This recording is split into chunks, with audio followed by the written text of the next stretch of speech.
What up, y'all? This is Weeknights together. Juntos. All right, because Somos juntos hoy. Somebody's in a comment, that's the wrong word.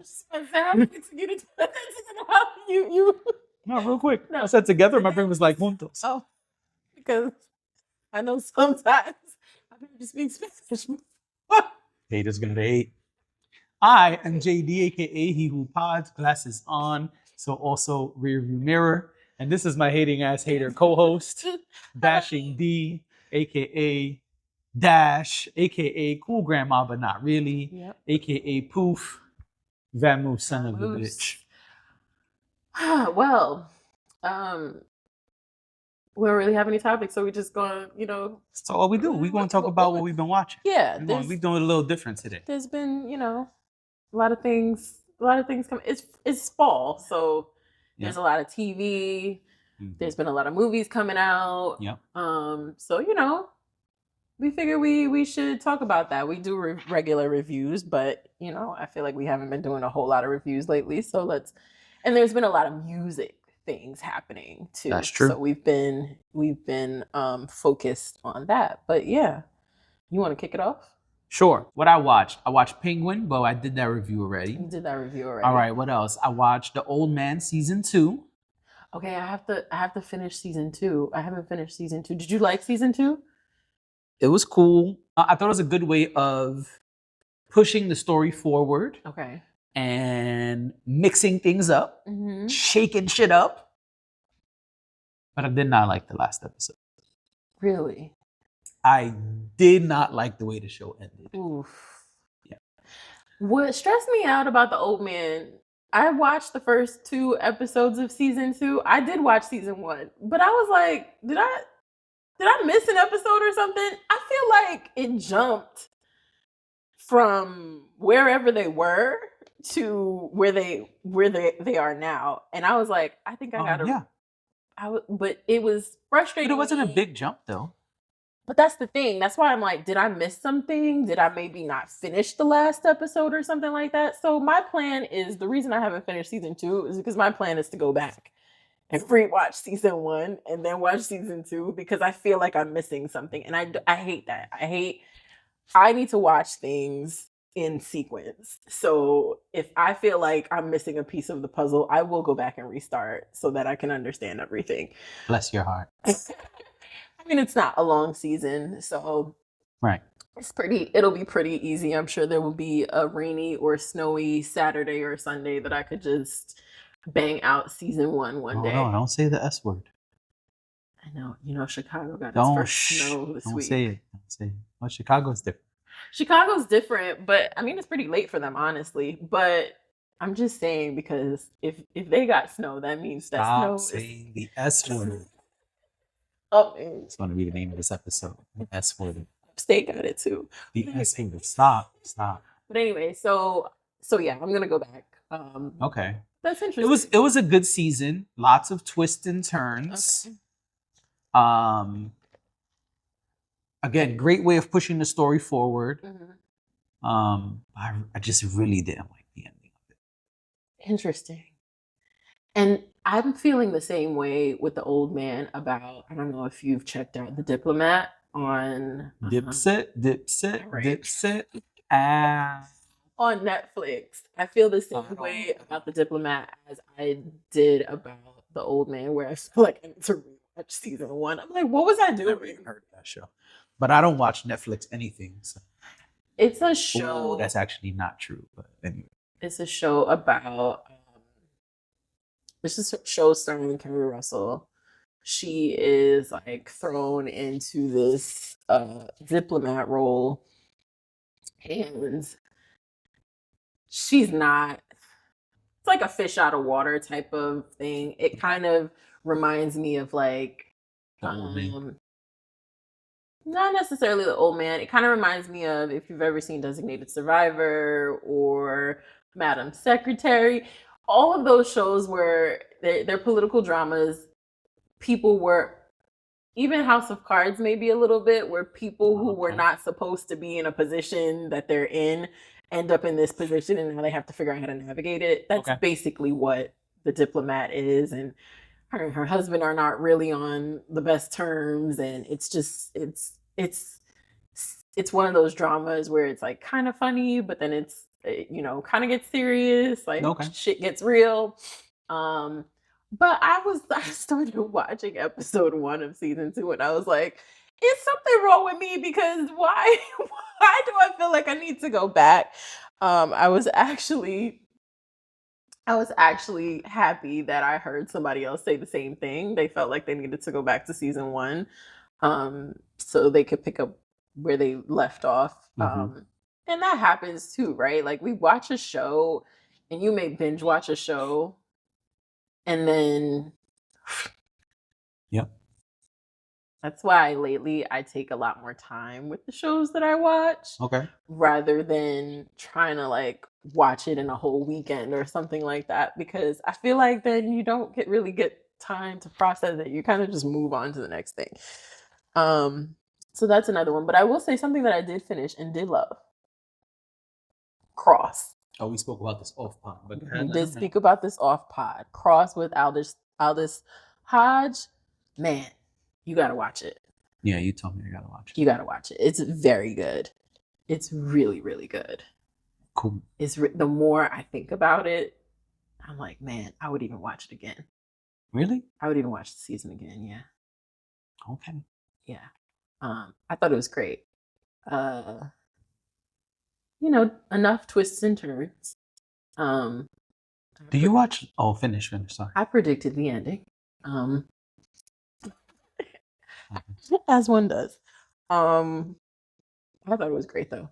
I thought the acting was great. I thought the storyline was great. I thought it had a lot of depth to it. Different things going on, but also somehow all connected. Definitely would recommend. Okay. Really good. I know it only came out recently, so I won't go too deep into it, but basically the plot line is that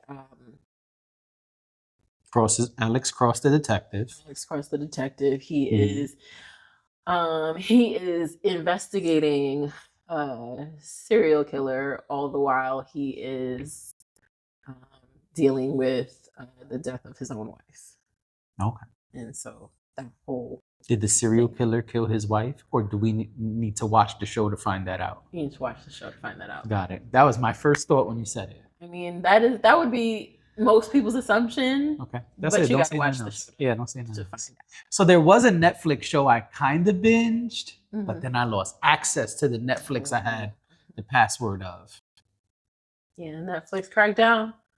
I know. So Disney Plus and Hulu, y'all better... It said I was traveling too long. Y'all girls better get it together. Rather, they were traveling too long. Because somebody hit me and was like, just say you're traveling. I was like, all right. Boom. So I watched 4 seasons of Peaky Blinders. Oh, did you? It's 6 episodes each. And I think that is so good.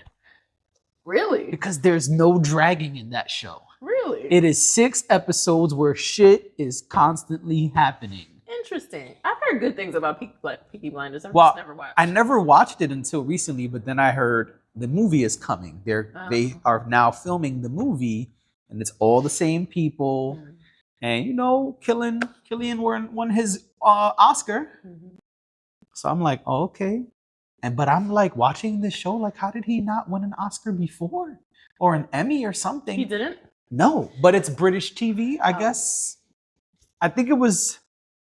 Okay, here's what I don't know, and y'all could put it in the comments. I don't know if it was always a Netflix show, or if it was one of those shows that were brought over. Oh, yeah, I'm not sure. So that could be why. I feel like I heard about it a long time ago. It's a great... Yeah, it's old, apparently. It's a great show, man. Really? So good. And now I got to find a Netflix password for the last 12 episodes. I think I'm a fire stick it. I feel like it'll be up there. Probably. Yeah, I'm gonna check. But anyway, yeah. So really good show, man. Plus, it's like a gangster show. What's cool is how I say it without saying too much. So every season, there's overarching themes, but every season there's a new thing to tackle. And every season, what's really interesting is the main character constantly just pushes forward and evolves. Okay. So interesting. Okay. Okay, cool. But it is not for the weak. People are getting the dog shit beat out of them. Oof. They're getting like their throats slit open. Oof. All type of, it's great. I love it. It's like really gritty, but also it's like, okay, but what are they gonna do now? Because the building is on fire, and if they open the door will explode. What are they gonna do? And all the windows have bars on them. How are they gonna escape? I'm exaggerating, but it's just these weird situations every season where it's like, Yeah. wow, how the hell are they gonna survive this? Because it's a family. I guess that's an important part of the puzzle. So it's a family / gang. Okay. It's really interesting. That makes me think. Oh, it's also a timepiece, which you'll like. I love timepieces. It takes place in the early 1900s. Okay. Yeah. Season 5 is where I'm at. Season 5, the Great Depression happens. But this is happening in Britain, London, whatever. Okay. Yeah. It's over there. Over there. But I started season 5, and the Great Depression happens in season 5. Interesting. Interesting. Well, I too have reached back into the archives. And I started watching Boardwalk Empire. Oh, man, that's a show right there. That is a show right there. I'm still working my way through season 1. Again, I said I'm being a lot more intentional when I watch shows now because you gotta watch. Oh, man. I have to take my time with Season that. 1? Yeah. Oh, man, wait till you meet Dr. Narcisse in like season 4 or 3 or whatever it is. Because it's 5 seasons, right? I think so. I think it's like season 3 you meet Dr. Narcisse. That show is. It is wild. It is wild. But if you on season 1, you ain't seen shit yet. Which is crazy to me because I'm watching it and I'm like, what in the world? Like, dude was trying to like get homegirl to, I don't know, be his concubine or whatever. And she was like, nah, he just slapped her across her face. And I was like, whoa, what am I doing here? Back to those days. I know, but it's just, you know, when you don't expect something to happen and you're like, what am I watching? Wait, did you? I don't remember the characters' names. Did you meet any wartime veterans yet? Did you meet the guy with the fucked up face? Nah, you would know. I don't think so. No, not yet. Okay. I don't think so. Oh man, such a good show. That show is great at character development.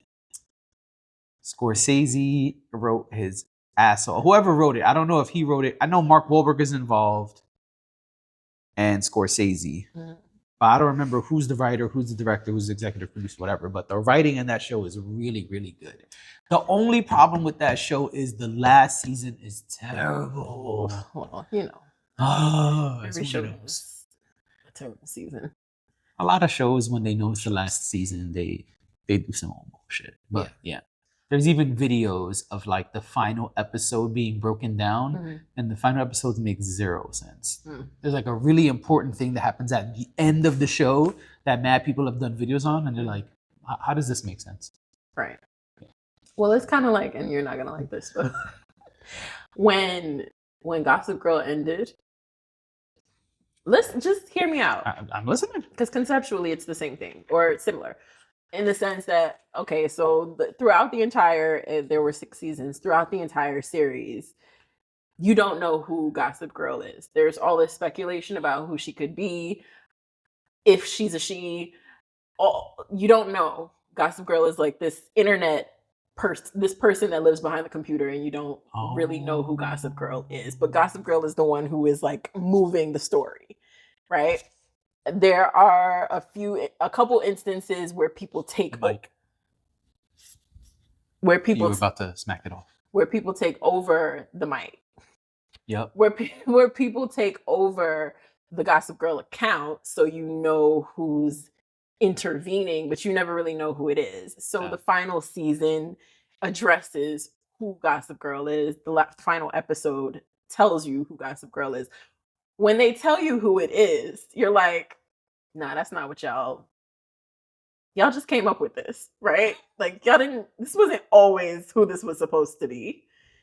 You guys just decided that the show was ending, so you just said F it. Let's just make it this person. No bueno. It was a weird because they start explaining it to you, like, and they're explaining it to the characters on the show, but they start explaining it and you're like, that don't really houseway. That person was in the same room. Right. How did that happen? Yeah, I feel like that was one of those shows where I thought it was a phenomenal show, but you get to the end and you're like, is that what y'all really meant to do, or y'all just gave up and said, you know what, this seems like an obvious choice, let's choose this person. Yeah, but anyway, I also finished Aaron Hernandez, and I have to start Aaron Hernandez. All right, so I ain't gonna say nothing. I will say, interesting show. I realized, number one, Ryan Murphy is not as involved as we thought. He's only an executive producer. He does not write or direct any of the episodes. Okay. That was weird to me, but that's the case. Also, there's some information that is at the end of the episode that I didn't see until maybe halfway through the series, where they basically say this show is based off of a podcast, if I remember correctly, by the Boston Times. And then the next thing says, but creative license. Got it. Okay. And that's weird to me. And I don't want to say too much because you haven't seen it, but it's weird to me because the way they do the show, it doesn't come off like it's creative license. I mean, maybe a lot of it isn't. But they're using dates and everything. So it's like in 94, in the summer of 94, blah, blah, blah happened. And so it's kind of weird to me. And it makes me really question how much of this is real and how much of this is creative license. Because some of the things that are being said is like, but how do we know that if it was only those two people in the room? I always wonder about that when they reenact certain conversations and things like that. I always wonder how I think that those are the moments when they take creative license, right? See, but like, that's, you know, the conversation happened and this is the way you, based on someone's account of what happened, this is the way you interpreted it. I feel like that's what ends up happening a lot. And yeah, no, that's not. I don't want to say too much, but what's weird is the show constantly leans on CTE and him being gay. It's really weird the way they did stuff. And I'm not mad at either thing, but that's why I'm saying the creative license thing. Because it's like, if he really hit his head hard in practice, how y'all know? It wasn't a nationally televised football game. It's practice. How you know? Well, I guess. How you know when he was 7, he did a spin move and slipped and hit the back of his head? How you know? Well, I'm sure there were people that contributed to it, right? I don't know. That's always my guess, that there's people who contributed to the story, and I guess it would be worth it to go and watch one of the documentaries about. Well, it doesn't. About him. It doesn't say it's from the docs. It says it's from this Boston Times. What I mean is, because if you watch one of the documentaries, you probably get a little bit more insight into where the information came from. Oh, okay, I get what you're saying. I'm not against watching a doc. It just gave me the question of, okay, how much of this was creative license? Of course, yeah, and that's always a weird thing when you're looking back at when you're watching something that's like based on somebody's life. And somebody's traumas and things like that. It's like, and that's why the Menendez brothers was kind of mad, but that's a whole nother thing. Oh, because it's the same reenactment story kind of thing. Oh, well, even what was that show, The Girl from Plainville? Yeah, that story. I watched the documentary and I was like, "Oof, they actually were generous in the reenactment." Yeah. But anyway, I mean, those were teenagers, so I can see why. But yeah, so this was fun. We should do this again. I'm sure we've actually watched way more than we talked about. But yeah, so part 1, we'll do a part 2 at some point. You got it. Ladies and gentlemen, we'll see y'all later. Bye.